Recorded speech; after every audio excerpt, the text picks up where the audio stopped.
Exercise 7.2, question number 8. Find the equation of tangent and normal to the given curve by x is equal to 7 cos theta and y equal to 2 sin theta. T belongs to R at any point on the curve. X is equal to 7 cos theta, y equal to 2 sin theta.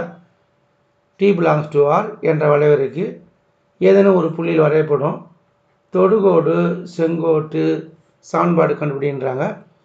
இதுக்கு முன்னாடியே தொடுகோட்டின் சான்பாடு equation of டேஞ்சன்ட்னா நம்மளுக்கு formula தெரியும். y minus y1 equal to m into x minus x1. இந்த formula தான் apply பண்ணி equation of tangent தொடுகோட்டின் சான்பாடு கண்டுபிடிக்க போகிறோம். செங்கோட்டின் சான்பாடு ஈக்குவேஷன் ஆஃப் நார்மல்னால் y minus y1 equal to minus 1 by m x minus x1. இந்த ஃபார்முலா அப்ளை பண்ணி ஈக்குவேஷன் ஆஃப் நார்மல் செங்கோட்டின் சான்பாடை நம்ம கண்டுபிடிக்க போகிறோம். நம்மளுக்கு ஃபார்முலா தெரிஞ்சு போச்சு. இப்போ நம்மளுக்கு m தேவைப்படுது ஈக்குவேஷன் ஆஃப் டேஞ்சன்ட்டுக்கு தொடுகோட்டின் சான்பாடு கண்டுபிடிக்கிறதுக்கு. -1 by m தேவைப்படுது எதுக்குன்னா செங்கோட்டின் சான்பாடு கண்டுபிடிக்கிறதுக்கு. அப்போ ஈக்குவேஷன் ஆஃப் நார்மல் கண்டுபிடிக்கிறதுக்கு m கண்டுபிடிக்கணும், -1 by m கண்டுபிடிக்கணும். அப்போ அந்த ஃபார்முலாவில் அப்ளை பண்ணி ஈஸியாக ஆன்சர் கண்டுபிடிச்சிடலாம். ஸோ இதுலேருந்து நம்ம என்ன தெரியுதுன்னா எம்னா டிஒய் பை டிஎக்ஸு. இப்போ டிஒய் பை டிஎக்ஸ் கண்டுபிடிச்சோம்னா எம்மு கண்டுபிடிச்ச மாதிரி இங்கே பார்த்தீங்கன்னா பேராமெட்ரிக் ஃபார்ம் கொடுத்துருக்காங்க, துணை அலகு வடிவம் கொடுத்துருக்காங்க. அப்போ டிஒய் பை டிஎக்ஸ் எப்படி கண்டுபிடிப்போம்னா இன் டேர்ம்ஸ் ஆஃப் டீயில் இருக்குது. ஈக்குவேஷன் ஒய் பாருங்கள், இன் டேர்ம்ஸ் ஆஃப் டீயில் இருக்குது. ஸோ அப்போ நம்ம டிஒய் பை டிடி கண்டுபிடிக்கணும். அதுக்கப்புறம் dx பை dt கண்டுபிடிக்கணும். dy பை டிடியை dxy பை டிடியால் டிவைட் பண்ணால் நம்மளுக்கு dy பை dx கிடைக்கும். இதுதான் m. துணை அலகு வடிவம் கொடுத்துருக்காங்க. எதை சார்ந்துருக்குன்னா சான்பாடு டீயை சார்ந்துருக்கு. ஸோ அப்போ ஒய்யை with respect to D differentiation பண்ணணும். ஒய்யை டீயை பொறுத்து வகைக்கெழு கண்டுபிடிக்கணும். அதுக்கப்புறம் எக்ஸை with respect to D differentiation பண்ணணும். dx பை dt கண்டுபிடிக்கணும். dy பை டிடியை dx பை டிடியால் டிவைட் பண்ணால் நம்மளுக்கு கிடைக்கிறது dy பை dx. இதுதான் சுலோப்பு. இது எப்போ பயன்படுத்துவோம்னா இது மாதிரி ரெண்டு சமன்பாடு கொடுத்தாங்கன்னா x is equal to Y is equal to துணை அலகு சமன்பாடு கொடுத்தாங்கன்னா இது பேராமெட்ரிக் ஈக்குவேஷன், பேராமெட்ரிக் ஃபார்ம்னா நம்ம dy பை dxனா dy by dt divided by dx by dt கண்டுபிடிக்கணும். ஸோ அப்போ நம்ம வந்து x எடுத்துக்கிறோம். கொஷினில் கொடுத்துருக்கு 7 cos theta with respect to D differentiation பண்ணணும். டீயை பொறுத்து வகைக்கெழு எடுக்க முடியணும். dx by dt. ஸோ 7 அப்படியே எடுத்துக்குவோம்.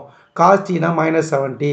அப்போ 7 cos tயை டிஃபரன்சியேஷன் பண்ணோம்னா -7 sin t கிடைக்குது. 7 அப்படியே எடுத்துக்கிறோம். cos tனா -70. ஓகே. அதுபோல் நம்மளுக்கு dx பை dt கண்டுபிடிச்சிட்டோம், -7 sin t. இப்போ y கொடுத்துருக்காங்க, எடுத்துக்கிறோம். இதை வந்து differentiating with respect to t, டீயை பொறுத்து ஒய்யை வந்து வகைக்கெழு கண்டுபிடிக்கிறோம். அப்போ dy by dt equal to 2 constant அப்படியே எடுத்துக்கிறோம். sin t டிஃபரன்ஷியேட் பண்ணோம்னா cos t. Okay. dy by dx கண்டுபிடிக்க போகிறோம். dy பை dxனா dy by dt divided by dx by dt. dy by dtனா பாருங்கள், ஃபஸ்ட்டு dy பை dt தேவைப்படுது. அப்படின்னா என்ன, 2 cos t. ஓகே, எழுதியாச்சு. அப்புறம் dx by dt. dx by dt என்னது, -7 sin t. இங்கே எழுதியிருக்கு பாரு, -7 sin t. ஸோ நம்ம m கண்டுபிடிச்சிட்டோம், dy பை dx கண்டுபிடிச்சிட்டோம். இதை தான் நம்ம mன்னு எடுத்துக்கிறோம். dy பை dx தான் mன்னு எடுத்துக்கிறோம். இங்கிலீஷில் இதை ஸ்லோப் ஆஃப் டேஞ்சன்ட் அப்படின்னா தொடுகோட்டின் சாய்வு. அதுக்கப்புறம் ஸ்லோப் ஆஃப் நார்மல் வேணும் அப்படின்னா செங்கோட்டின் சாய்வு வேணும்னா -1 by m ஃபார்முலா. இது ரெசிப்ரோக்கலாக மாற்றி எழுதுங்க, தலைக்கீழாக மாற்றி எழுதுங்க. 7 sin theta divided by 2 cos theta. இங்கே என்ன சிம்பிள் இருக்கோ ஆப்போசிட் சிம்பிள் போடுங்க, மைனஸ்னா ப்ளஸ்ஸு. ஸோ -1 by m கண்டுபிடிச்சிட்டேன். ஈக்குவேஷன் ஆஃப் டேஞ்சன்ட் நம்ம எல்லாருக்கும் ஃபார்முலா தெரியும். y minus y1 equal to m x minus x1. இந்த ஃபார்முலாவில் அப்ளை பண்ணுங்கள். இங்கே பிரதியிடும்போது இதை y1 ஆகவும் இது x1 ஆகவும் எடுத்துக்கங்க. y எழுதியிருக்கேன், மைனஸ் எழுதிக்கிறேன். y1 2 sin theta equal to எம்னா பாருங்கள் -2 cos theta divided by 7 sin theta. எக்ஸுக்கு எக்ஸு, மைனஸுக்கு மைனஸு, x1 7 cos theta. அவ்வளோதான். அடுத்தது cross multiplication. Okay, 7y sin theta sin t 7y இங்கே பாருங்கள் கிராஸ் மல்டிப்ளை பண்ணுறேன். 7y sin t அதுக்கப்புறம் 7 sin t into -2 sin t அப்படி மல்டிப்ளை பண்ணோம்னா -14 sin t sin square t equal இருக்கா. அப்புறம் -2 cos theta into x -2x cos theta -2 cos theta into -7 cos theta. இப்போ minus minus plus 2 into 7 14 cos t into cos t cos square t. அதுக்கு அடுத்த ஸ்டெப்பில் x Y அதை மட்டும் ஒரு side எடுத்து போகிறோம். -2 cos t லெஃப்ட் சைடு எடுத்து வந்தாங்க. Plus -2x cos t left side எடுத்து வந்தோன்னா ப்ளஸ் 2x cos t கிடைக்கும். 7y sin t அங்கேயே இருக்கும்.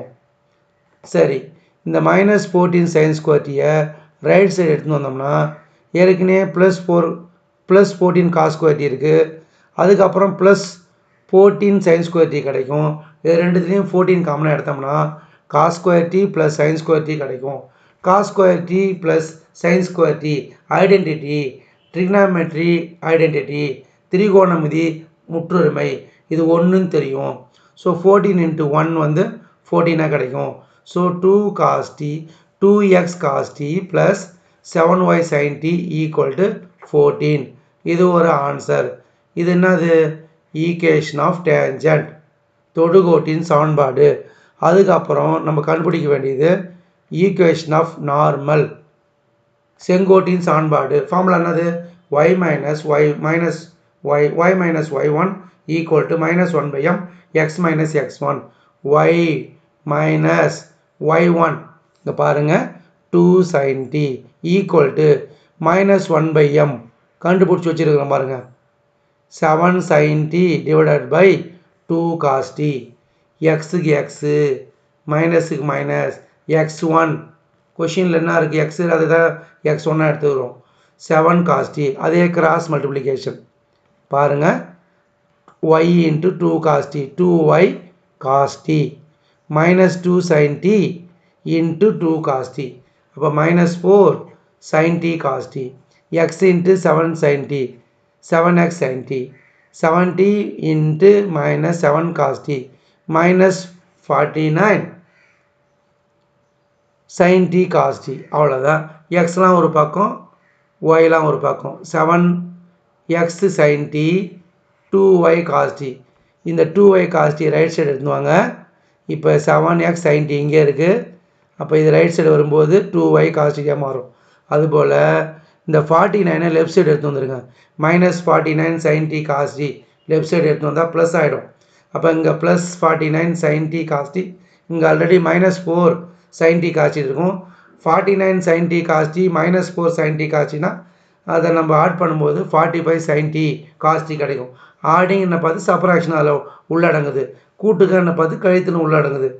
Plus 49 sin t cos t -4 sin t cos t நம்மளுக்கு கிடைக்கிறதுனா அதுங்க 45 sin t cos t. So இது வந்து ஈக்குவேஷன் ஆஃப் நார்மல், செங்கோட்டின் சமன்பாடு. ஸோ அப்போ நம்ம கொஷினை படிக்கிறோம். என்ன கேட்டிருக்காங்க, நம்ம எந்த ஃபார்முலா யூஸ் பண்ணணும், அதுக்கு நம்ம என்ன கண்டுபிடிக்கணும், இதை மட்டும் தெரிஞ்சிருந்தால் போதும், ஈஸியாக ஆன்சர் பண்ணலாம். தேங்க்யூ.